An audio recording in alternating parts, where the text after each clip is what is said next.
Well, program on the line with us, our buddy Heidi Sigmund Cuda, who is the author and Emmy Award-winning investigative reporter, the co-host of the Radicalized Truth Survives podcast. She has a Substack over at Betty Dangerous, BETTE Dangerous.com, and I believe also at BylineSupplement.com. Heidi, welcome back to the program. Are you building an empire over on Substack here? Trying. Thanks so much for having me back, Thom. Yeah, I like to stay busy. I always feel better when I'm writing. Me too. Yeah, So you've got right? two websites? Yeah, Betty Dangerous, BETTE.com, which is where I do a lot of my personal investigative work. And then I also work for a team out of the UK called Byline Times and Byline Supplement. And we are bringing that to America this year. So lots of good news, all reader-funded stuff. And I think it's very important in a time of grave deception to be reader-funded. So I'm thrilled. I'm with you. So in this most recent piece that you wrote for BylineSupplement.com, Breaking the GOP Death Grip, What Other Countries Define Authoritarianism Can Teach the U.S., I want to get to that part of what other countries can teach us in just a second. But you start out by pointing out how 2 years ago there was this big movement for California secession, and that this was actually an operation run out of Moscow. Tell us about that. It's always the same thing, and that was actually quite a few years ago, but they always replay the same playbook over and over again. There are these activists who spring out of nowhere, they mobilize people, and suddenly California, there's a movement to secede. You can always trace it back to Moscow. Inevitably, the person who actually led this movement not only had an office, a home base in Moscow, but you can look at what Dana Rohrabacher was doing at the time, mobilizing people. Who was he hanging out with, raising money with? Nigel Farage and Aaron Banks. It's always the same player. So of course, when I look at what's happening in Texas, and we look at the massive amount of astroturfing that goes on, it's again the same playbook. We've seen it in California. We saw them dark money operatives try to take our governor.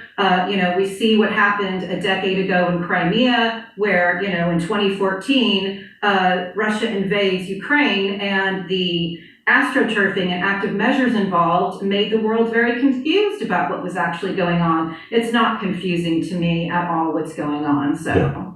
So now we've got, also you reported on this rolling insurrection, how Putin is waging a covert war against the West. How much of what we're seeing right now in terms of opposition to the Ukraine war in the United States is being driven by the troll farms out of St. Petersburg? And St. Petersburg, and they're rooted in Africa. Wagner moved its operation to places in Africa. I would say that the most important lens to put on all of this is there are no rare areas in an information war. That is directly out of the Russian playbook. It's cheap. It's easy to find compromised people to deliver your propaganda. As you know, Thom, I've been doing a series looking back on 2016. In October of 2016, 17 of our federal and civilian agencies said that we were being hit by Russia. And what is Trump saying and Roger Stone saying?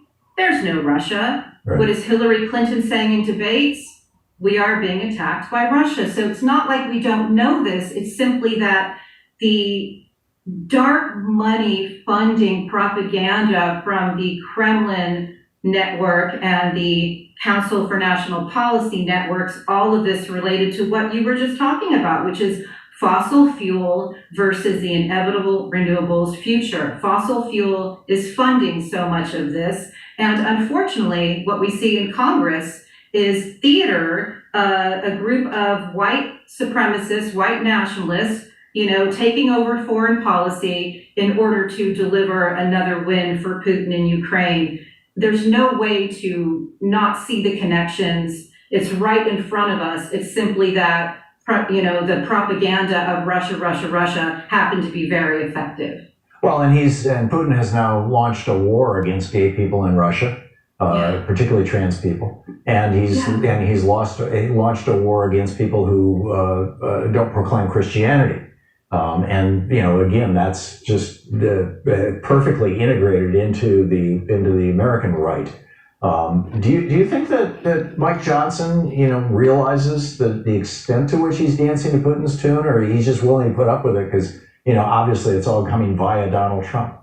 Well, it's very interesting because, of course, he does. And when you look at our Congress, you have to see that this is a group of people on the GOP front that has been captured by Putin. I call them U.S. Putinists. All you have to do, as I said recently, is look and see who benefits. And we just saw Ron DeSantis recently create another staged horror event dealing with trans people and licenses in Florida. And this is actually leading to an exodus of people who don't feel safe there anymore. Right. It is all part of the same war. It is all part of the authoritarian capture. And this is something that is very important, why shows like yours are so important, because 2024 is going to be one staged horror event after another. And if we don't go on offense pretty soon, we are going to continually be on our back foot. And we have to see this as part of the entire war that's been going on for a decade. I think you're absolutely right.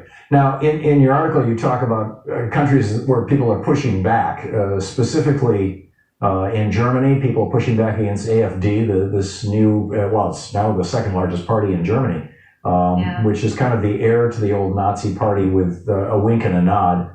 And in Slovakia, where people are defying the pro-Russian prime minister. Tell us about these examples. Well, first, I have to tell you that the only reason that investigation exists is because of what you wrote in one of your articles about Poland. So it's very important to note that your work impacts my work, and all of us doing this work are connected. So you had written how Poland actually turned off a populist network that was feeding Russian propaganda. You also noted that the new head of Poland arrested some of the previous members. And so that to me was like, wait, we need to look and see what other countries are doing. And it wasn't hard to find really good examples.